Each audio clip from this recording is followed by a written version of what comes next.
Oui.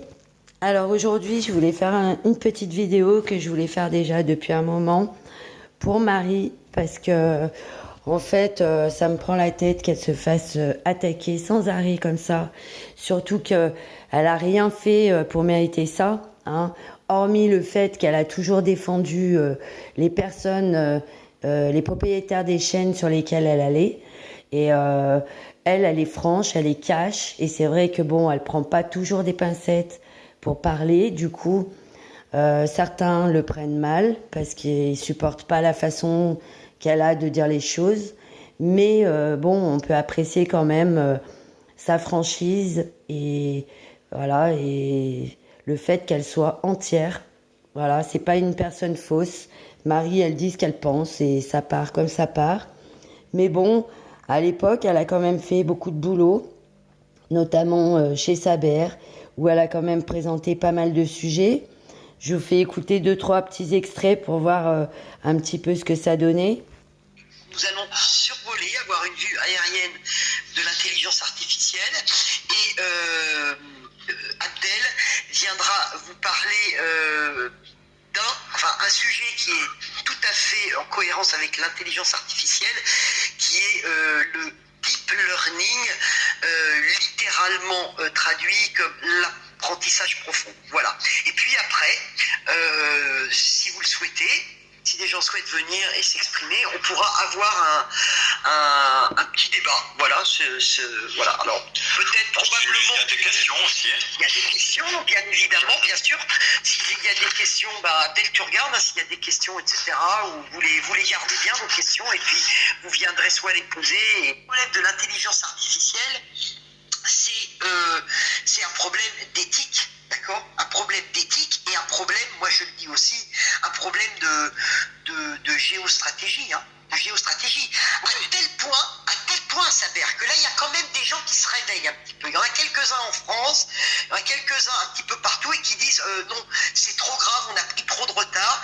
Il faut qu'on crée, qui lance l'idée de mettre en place une conférence de Yalta. Hein. Tu sais ce que c'était la fameuse conférence de Yalta qui a eu lieu en février 1945 avec Staline, Churchill, Roosevelt qui se sont réunis pour penser ce qui allait se passer dans le monde qui sortait de cette guerre fratricide, criminelle, etc.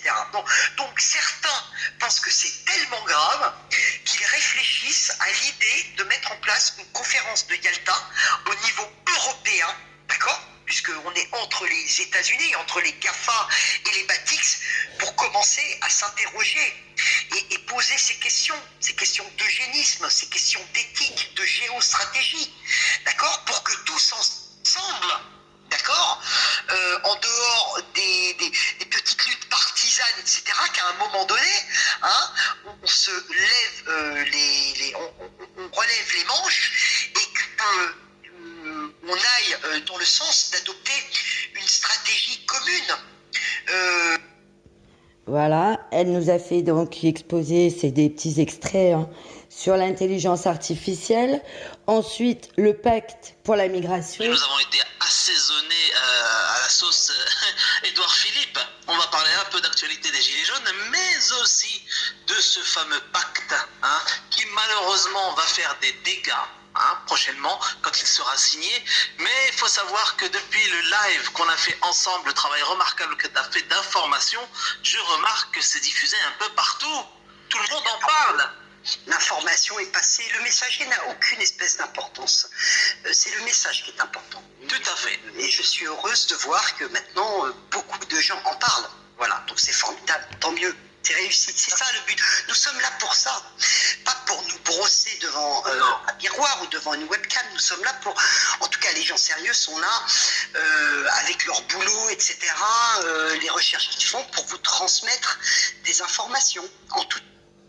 Voilà, donc elle a parlé du pacte pour la migration. Ensuite, c'était un autre sujet assez important, l'Europe. Voilà, c'est l'Europe, mais moi je vais pas vous prendre la tête ce soir, c'est dimanche soir, on a passé un bon week-end, il a fait beau un petit peu partout, donc voilà, ça c'est un sujet que j'avais préparé, pour être tout à fait honnête, pour le faire dans une émission sur la chaîne de Nenki. Et puis bon, il y a eu toutes les péripéties qu'on a connues, suppression de la chaîne Ewa Nenki, etc.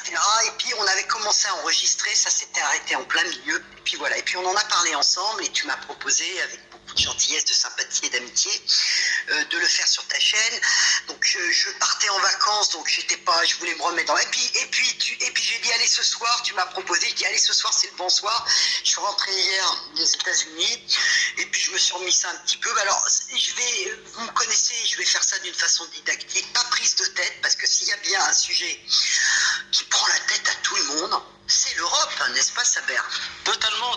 Voilà, donc elle a expliqué à tout le monde les détails clairement, c'était très très bien fait, c'était vraiment super sympa, tout le monde a compris, et voilà quoi. Après il y a un petit débat avec les abonnés, super sympa quoi.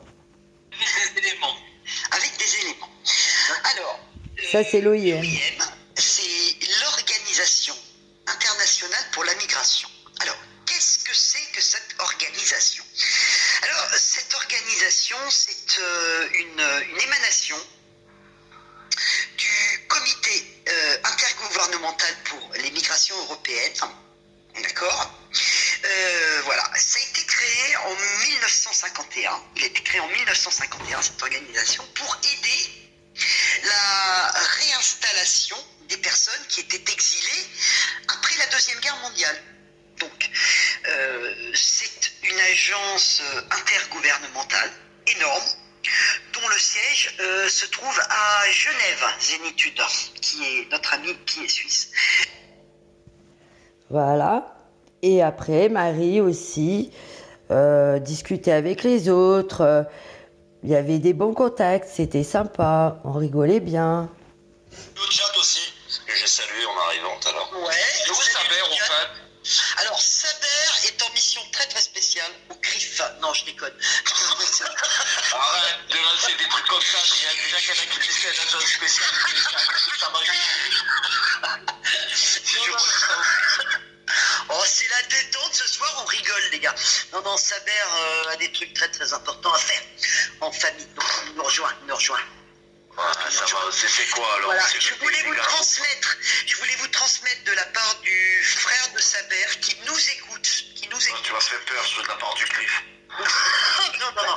Le frère de Saber qui nous félicite tous, qui est vraiment heureux de nous écouter, voilà, je vous transmets à tous, continuez, vous êtes top, une super équipe, il passe des bons moments avec nous et voilà, c'est très très sympa. Voilà, en fait, ils étaient tous en équipe et ça rigolait bien. Et on passait des bonnes soirées avec des bons sujets, c'était super cool. Marie a aussi présenté une émission où elle a parlé de tous les SDF qui étaient morts dans la rue et pendant l'hiver. Donc elle a lu une liste en direct et franchement, voilà, ça fait de la peine.